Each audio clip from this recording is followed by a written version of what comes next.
Thank you very much.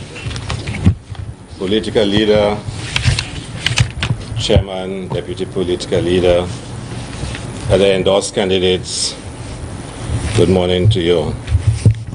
Already all the mics and every recorder is on to fall. Members of the media, the insecure and infantile Prime Minister Alan Chastenay's uncontrollable and disturbing obsession with me continues and has intensified. Previously, I responded to oral statements, insinuations, and comments regarding the purchase, importation, and ownership of 2 vehicles.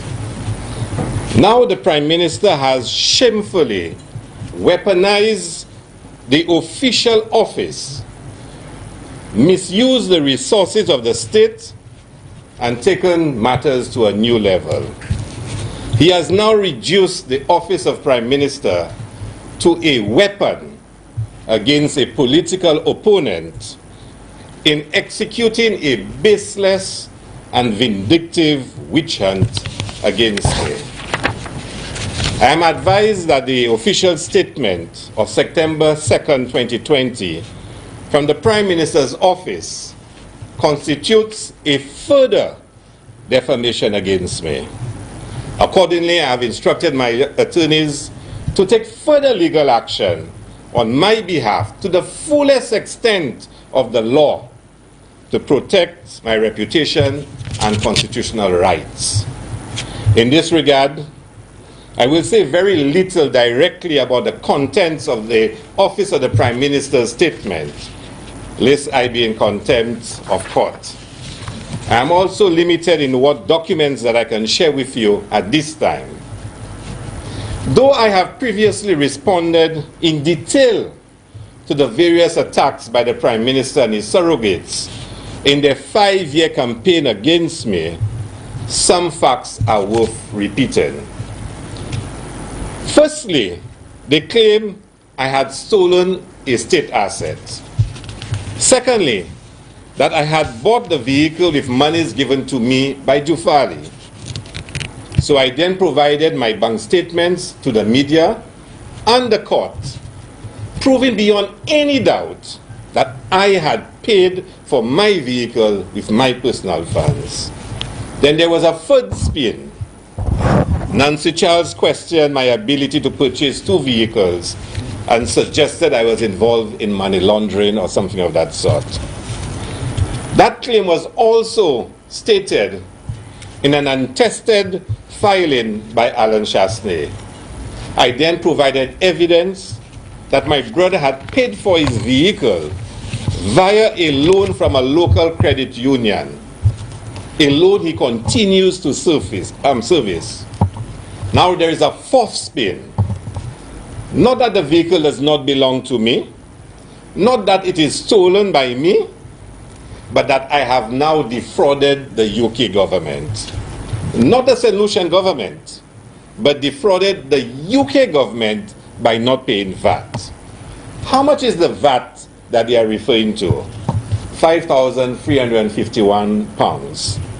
So this latest attack is that I did not pay VAT, not to the St. Lucia government, but to the UK government in the amount of £5,351. I maintain, as I've always have, that I committed no infractions or breaches, nor were my actions even unusual. I wish to specifically and categorically state the following points for the benefit of the public. The purchase of an item, vehicle or otherwise, for a relative or a friend is a normal, legal, and legitimate transaction the world over. Such transactions are executed thousands of times per day, and St. Lucia is no exception. There is nothing in the law of St. Lucia which prohibits such transactions.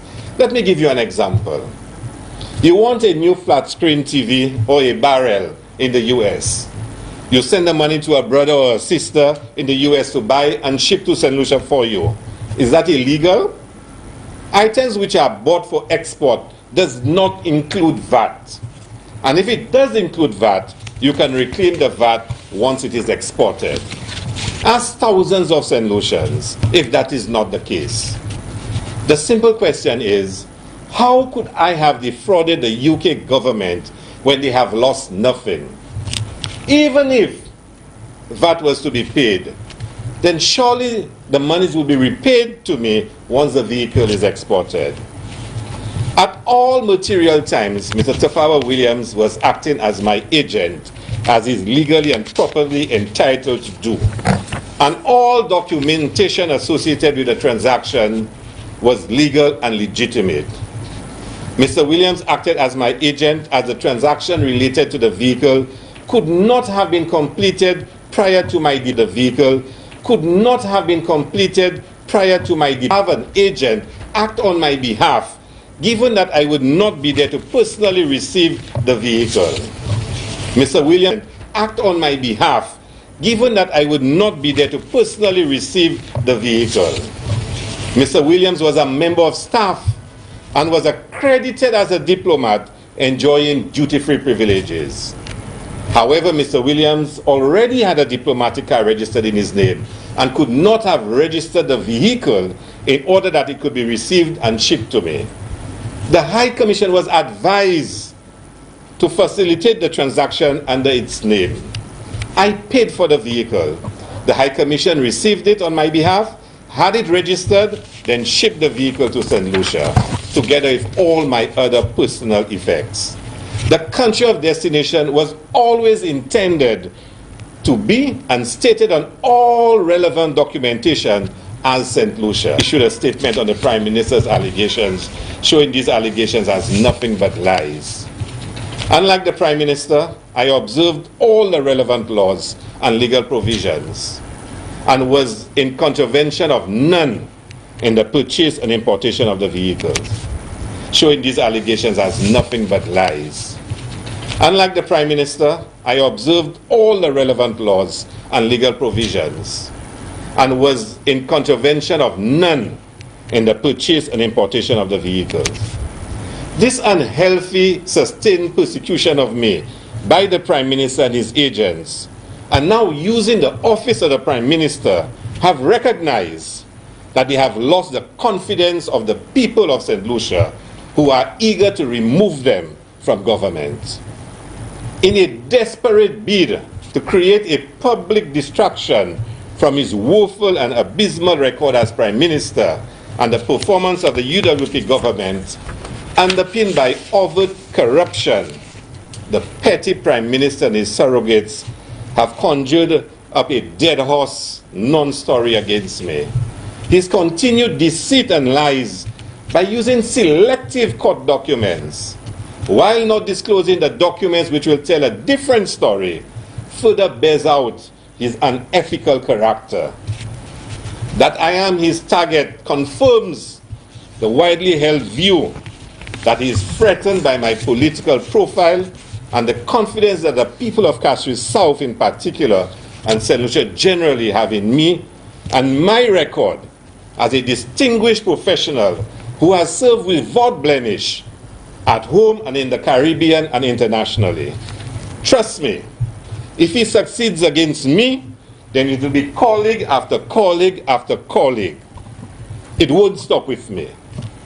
But unlike the Prime Minister, neither me nor any of my colleagues have ever been viewed as incompetent or declared a liar by any court, let alone three judges of the Court of Appeal. And I ask you to go and see the judgment in the Tuxedo Villas matter. Finally, I challenge the Prime Minister that if he is convinced that I have acted in contravention of the law and he respects the rule of law, then let him and his surrogates take court action to repossess any property which I'm in possession of, which he believes is not rightfully owned by me. I shall continue then to exercise my right to sue him for abuse of public office and malicious persecution. And of course, he will have to face a political response that he has never seen before. Unlike the Prime Minister, my lawyers and I are eager to have our case heard before a court. Unlike him, who seems to prefer to engage in stalling and delaying tactics, just like the Boundaries Commission, just like the Soufriere Town Council malfeasance case. Is it because he's frightened of being exposed in a court of law once again for who he really is, a compulsive liar? I also challenge the Prime Minister that if he truly believes in the rule of law, do not focus on a false claim that I defrauded the UK government of £5,000, but now explain to St. Lucians the following. Where is the rule of law for the case against him on the use of the Soufriere Town Council funds? Where is the rule of law for the Asenza case, where he made numerous calls to various parties involved, including Mr. Asenza? Where is the rule of law in the Wipe matter that he promised to investigate? Where is the rule of law to investigate the claims by a fired minister that there are members of cabinet involved in criminal activity? Where is the rule of law into the range development scandal? And where is the promised joint statement to explain what happened? Where is the rule of law in the Pajua letter and the investigation to Guy Joseph for issuing an illegal letter soliciting millions of dollars? I can go on and on about the disrespect and breach of the law by this Prime Minister and his cabinet. This is my final statement on this matter, as I, unlike the Prime Minister, I truly believe in the rule of law and do not wish to subvert the course of justice in a matter already before the court. So the Prime Minister should bear patience and see if his untested selective truth stands up in court during cross-examination, as my attorneys are waiting for a day in court to question him. And I can assure him my attorneys will act further on this statement that he calls to be issued from the office of the Prime Minister. Thank you very much.